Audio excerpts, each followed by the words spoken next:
আজ ২৬শে আগস্ট দিনাজপুরের ফুলবাড়ি ট্রাজেডি দিবস।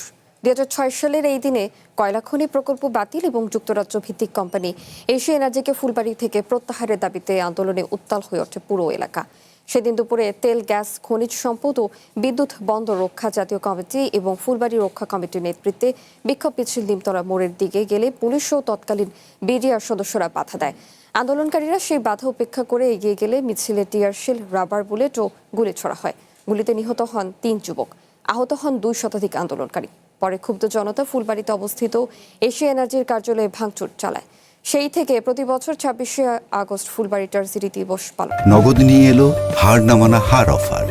সর্বনিম্ন ১০,০০০ টাকা রেমিটেন্স নগদে পাঠালে থাকছে স্বর্ণের হার জেতার সুযোগ করা হয়।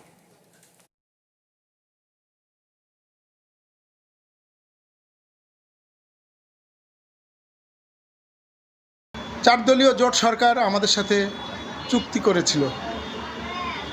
৩ জন শহীদের রক্তের বিনিময়ে ৬ দফা চুক্তি, ফুলবাড়ি সমঝোতা চুক্তি। সেই চুক্তির এখনও কোনো বাস্তবায়ন হয়নি। যে স্থায়ী সম্পদ ধ্বংস করে আমরা ফুলবাড়ির মানুষ কয়লা খনি চাই না। কয়লা খনির চেয়েও এই ৩ ফসলি জমি এবং পরিবেশ এবং এই পানির সারা জীবন যতদিন পৃথিবী থাকবে সেখান থেকে আমরা বেনিফিট পেতেই থাকব। এই অঞ্চলের সেই নগর সভ্যতা, আমার জমি জমা, বাড়ি ঘর, বসত ভিটা, শ্মশান, কবরস্থান, মসজিদ, মন্দির সব ধ্বংস করেই কয়লা তোলা হবে। এই বিষয়ে বিস্তারিত জানাতে দিনাজপুর থেকে আমাদের সাথে যুক্ত হচ্ছেন সালাউদ্দিন আহমেদ। আমরা সরাসরি চলে যাচ্ছি তার কাছে। সালাউদ্দিন, আজ ২৬শে আগস্ট দিনাজপুরে ফুলবাড়ি ট্রাজেডি দিবস। এই দিবসকে ঘিরে আজকে কি কোনো ধরনের আয়োজন রয়েছে কিনা সে সম্পর্কে একটু জানাবেন।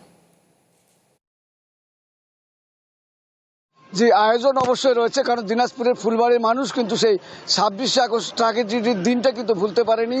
প্রতি বছরে তারা এই দিবসটি আনুষ্ঠানিকভাবে পালন করে থাকেন। বিভিন্নভাবে দিবসটির তাৎপর্য তারা তুলে ধরেন এবং কয়লা খনি নিয়ে যে এশিয়া এনার্জির ষড়যন্ত্র ছিল সেই ষড়যন্ত্রের কথা তারা কখনোই ভুলতে পারবেন না, এটি তারা বলছেন।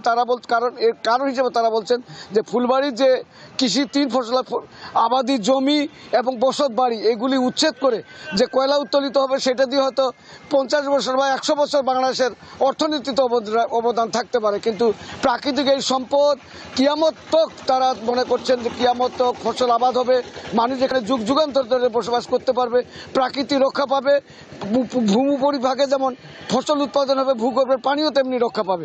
এই স্বার্থের কথা চিন্তা করে মানুষ কিন্তু বলছেন যে খাদ্য উৎপত্তি দিনাজপুরের যেন কোনোভাবেই ফসলি জমি নষ্ট না হয়, তারা সেই সম্পদ রক্ষা করবেন।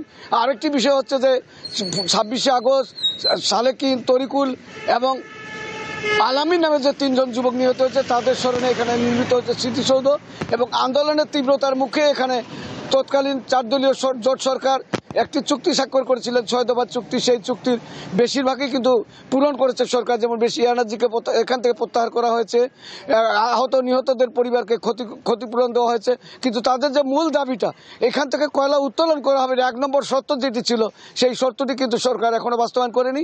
সাম্প্রতিক সময় অর্থমন্ত্রী বলেছেন যে ফুলবাড়ির কয়লা তারা উত্তোলন করবেন বিদ্যুৎ উৎপাদন খাতে। এখানকার মানুষের দাবি বিদ্যুৎ উৎপাদনের জন্য যদি কয়লা তোলা হয় পার্শ্বই বড়পুকুরিয়া কয়লা খনি প্রকল্পে কয়লা তোলার ফলে ওই এলাকা কিন্তু বিভিন্ন এলাকা দেবে গিয়ে বিশাল বিশাল সব লেকের তৈরি হয়েছে। তারা বলছেন যে না, তারা কোনোভাবেই তাদের প্রাকৃতিক সম্পদ, তাদের ঘরবাড়ি, বসত ভিটা, বাপ দাদার সম্পত্তি ছেড়ে তারা এখানে কয়লা উত্তোলন করতে দিবেন না। যদি অন্য কোনো পদ্ধতি থাকে, ভূগর্ভ থেকে নিরাপদে কয়লার ব্যবহার করা যায়, তাতে তাদের আপত্তি নেই, কিন্তু উন্মুক্ত পদ্ধতিতে কয়লা তুলতে দেওয়া হবে না। আজকে সকাল ৯টা থেকে ফুলবাড়িতে তারা সেই দিবসটি স্মরণে কালো পতাকা উত্তোলন, কালো বেশ ধারণ এবং শোক র্যালি, স্মৃতিসৌধ পুষ্পার্ঘ অর্পণ এবং পরবর্তীতে আলোচনা সভার আয়োজন করেছে তেলগেট বিদ্যুৎ বন্দর রক্ষা জাতীয় কমিটি এবং স্থানীয় বিভিন্ন সামাজিক সংগঠন। তাদের এই কর্মসূচি কিছুক্ষণের মধ্যেই শুরু হবে, তখন হয়তো আমরা বিস্তারিত জানাতে পারবো যে তাদের কোনো এই দিবস নিয়ে কোনো কর্মসূচি আছে কিনা বা তারা আগামীতে এই তাদের সম্পদ রক্ষার জন্য কী ধরনের পদক্ষেপ নেবেন, তখন হয়তো আমরা জানতে পারবো। শাওন।